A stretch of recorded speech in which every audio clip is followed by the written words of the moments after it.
Aloha, ukulele friends. This is Neil Chin here, and welcome back for another class here for Ukulele Club of Hawaii. Really excited to be continuing our classes here with, in this case, all the vamps. Our little series here where we're basically covering a bunch of different variations and lots of different styles for playing our beloved Hawaiian vamps. And now, there's lots, of course, different ways that we can do this. And this is just one route, so to say, that we can add some extra little flavor and some extra color when we're playing this particular type of Hawaiian vamp. Okay? And of course, as always, right, kind of the fun thing I think that's really cool is that as we continue to explore these ideas, it's really becomes fascinating for us to take it to another style of music or another form of music where we might see where this also might kind of work as well. So I encourage you to keep an open mind with this one. Well, I'll let it speak for itself, I should say. So our Hawaiian vamp here that we're covering, right? And the basic harmony and rhythm, maybe a better way to think about that before we jump into it, is when we play a vamp that consists of G7, our 5 chord, and C major, our 1 chord. Okay? It's really common, right? And just such a beautiful, calm way to, open up and, set the mood and set the scene, so to say, for a song. So I'm going to actually have us strum this together first, just the harmony. Okay? So I'm going to have you grab G7. Okay, I'm gonna go nice and easy, like our beloved strum, down, down, up, up, down. Okay, and we're gonna start off on G7, and we're gonna switch over to C like this. So it's gonna go G7 and C. Okay, G7 and C. Okay, if we're playing a vamp like that, right? It sounds really pretty if we put this right here, this melody on top that sounds like this.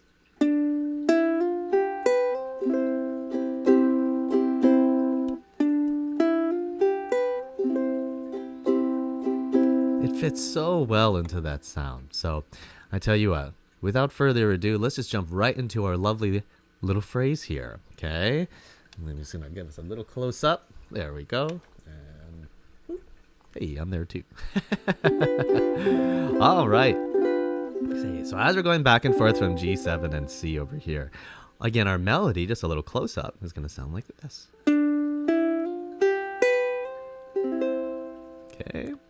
And I'm sure you have heard this before, right? It's such a beautiful little melody. And I always find it so beautiful because it's elegant as well. Okay. Basically, just kind of some of the nuts and bolts. Okay. Basically, what we're doing is we're just walking up the C major scale. Okay.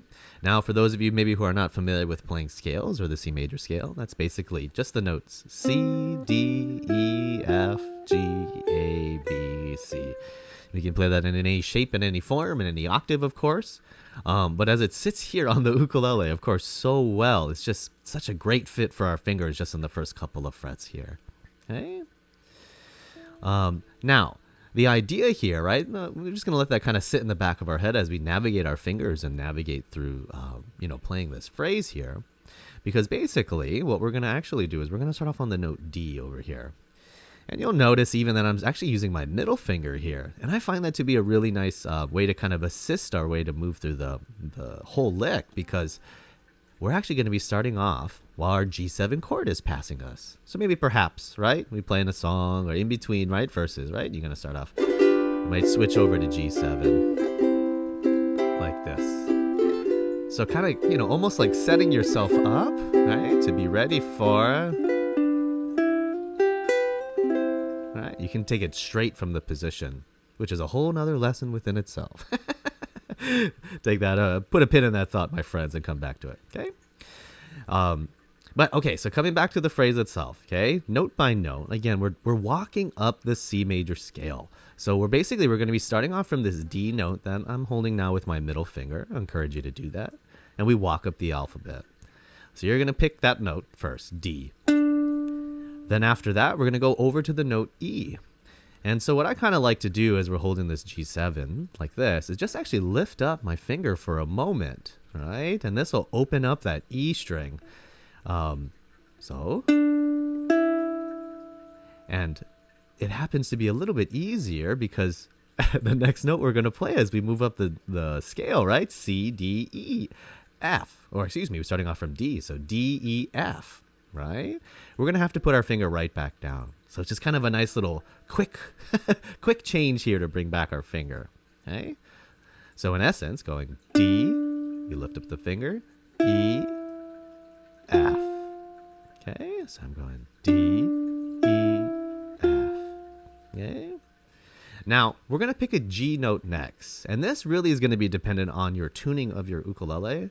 As you might notice here, I'm playing on a high G, a soprano high G ukulele today, and I think it works really nicely with this particular lick because as we grab the next note, which is G, okay, we want that, of course, to be, you know, in order, so to say, as we ascend and climb up the scale. So we want a G that's higher in pitch. And hey, you are more than welcome to play it here on the 3rd fret. You know, sometimes even for myself, I'll bring my pinky in or maybe use a different finger, okay? That totally works. But also what's really nice here is we play on a high G ukulele like this. Of course, we have that same exact G on our open string, right? Or of course, our G string, the string closest to our face. So what a wonderful opportunity for us to use that. Maybe even we can even say just a little campanella-esque. If we go and pick the G up there, okay? And it's kind of nice for our left hand too, because it doesn't have to necessarily have to add another finger or change. You just have to, in our case, for our right hand, just pick that top string, okay? So, recapping there, we're going D, E, F, G, and up like that. Okay, let's do that again. So D, E, F, G. Okay. Ooh, let's just squeeze in the next note already. Can help myself. Okay. Now, as we're climbing up the scale here, one thing that we are going to do is we're actually going to skip the next note, though. We are going to skip the note A. So we're going D, E, F, G. As it might be logical to go to the next note in the scale, which would be A. Here, we're going to actually continue down with where our ring finger already is on G7. It's so elegant. You have to love it, okay? And pick that B note, okay? So if you watch my fingers again, I'm going to go.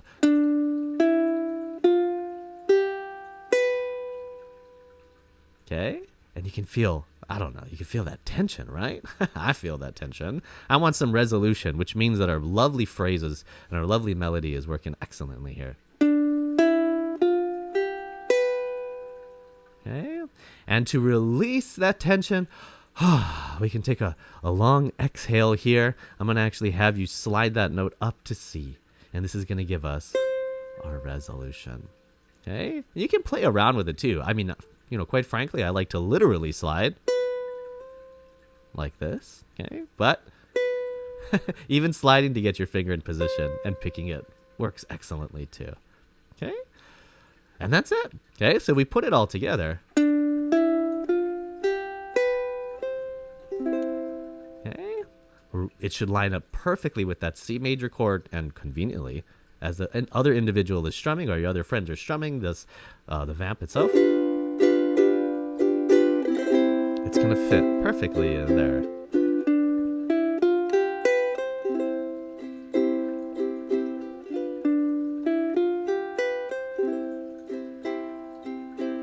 All right. Okay. Now, last but not least here, okay, we're going to let this D note be our kind of marker, so to say, that's what starts off our phrase, okay? And, of course, you know, I'm going to switch my camera here. And, you know, of course, friends, more power to you, right? The clearer the idea is in your head, the easier it is to execute. Or, you know, just kind of sneak in one of my favorite sentences in the world, right? The more vivid your aural, A-U-R-A-L, right? So the more vivid your aural imagination is, right? The easier it is to bring it across in your playing, okay? So the clearer the ideas are, the sounds are in your head, in your aural imagination. Again, right? The more power to you in a general sense, okay? So if we can rhythmically count out, for example, this phrase and know exactly how it metrically fits into it, it makes it easier, you know? You know, kind of tends to breed in as you practice. It might feel a little stiff at first, but that's natural, right? The more you continue to play it and whatnot, and it's like working in a new shoe or something, right? It starts to feel much more comfortable, okay? And fits your foot, so to say, or in our case, fits our fingers. So basically, a good kind of a rhythmic framework for us to have here is that this D note that I'm talking about here that starts off our lick is actually going to occur on beat 2.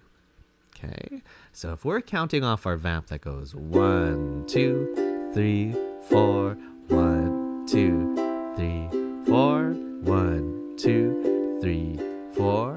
I mean this here on beat 2 of G7, so it's gonna go 1, 2, and 3, and 4, and 1, 2, 3, 4, 1, 2, and 3, and 4, and 1, 2, 3, 4.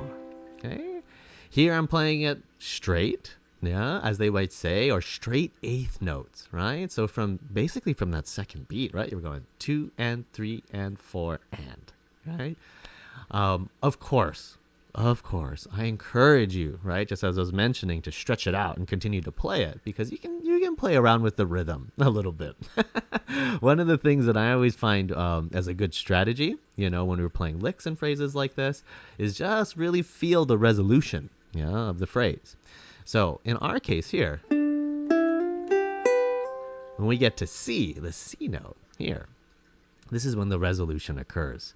And you might even notice, okay, I almost feel compelled to do it, but it's kind of nice to throw in a little strum after.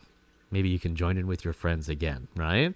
That are strumming with you as you're playing this lick, okay? So, for example, 1, 2, 3, 4, 1, 2, and 3, and 4, and 1, 2, 3, 4, 2, and 3, and 4, and 1, 2, 3, 4. All right. All right. Now, just before we wrap up here, okay, I also want to remind you folks, okay, especially if you're new to playing in this particular style where you're doing licks, or some people might even refer to this as a counter melody a little bit. The thing that I think it's safe to say, you ask a bunch of musicians this question, you learn a new lick or learn a new phrase, and then, okay, it comes time to play. Let's say we're at club, and you're in motion, right? And then you want to start to throw in your new lick and your new phrase. And I encourage you to do that, okay? But please keep in mind, right, that oftentimes in this situation when you're trying to really kind of wedge in a lick, okay, that it can sometimes feel a bit kind of wonky, or it might feel a little bit odd. And I mean, that's all to say, my friends, is that your brain is really, and your fingers are getting adjusted, right, to playing this, not in just a vacuum at home like how we would practice, but with you being surrounded by a bunch of other people, and all these other wonderful sounds are coming around you, and you can see your friends, and we can see, our lovely musician friends up on the stage as well. So, I always want to give you just a little reminder here to say, right, take your time and try it out in a couple of different situations. It is very natural for it to not feel very comfortable at first. Keep in mind these things that we were talking about, right? Which kind of calibrate us, like, okay, I know that if I start off on this G7 and this, I'm going to start off on this note over here, and I want to make sure it happens on beat 2, right? That within itself might even be a good jumping off point. Hey, I might even say, as you're doing the phrase itself, let's say if it's new for you, maybe the first day you just go and see if that fits. Just do a little bit of it. Right? Feel a little bit of the empty space there. You don't have to play the whole thing, okay? Especially in the essence that you're learning something new. You got to give yourself grace for it, and give yourself your mind and your fingers the opportunity to catch up, okay? So, on that note, friends, have fun with the lick. Practice it, okay? And, try and throw it in a club. I look forward to hearing it. All right, ukulele friends. Aloha and have fun. We'll see you at club.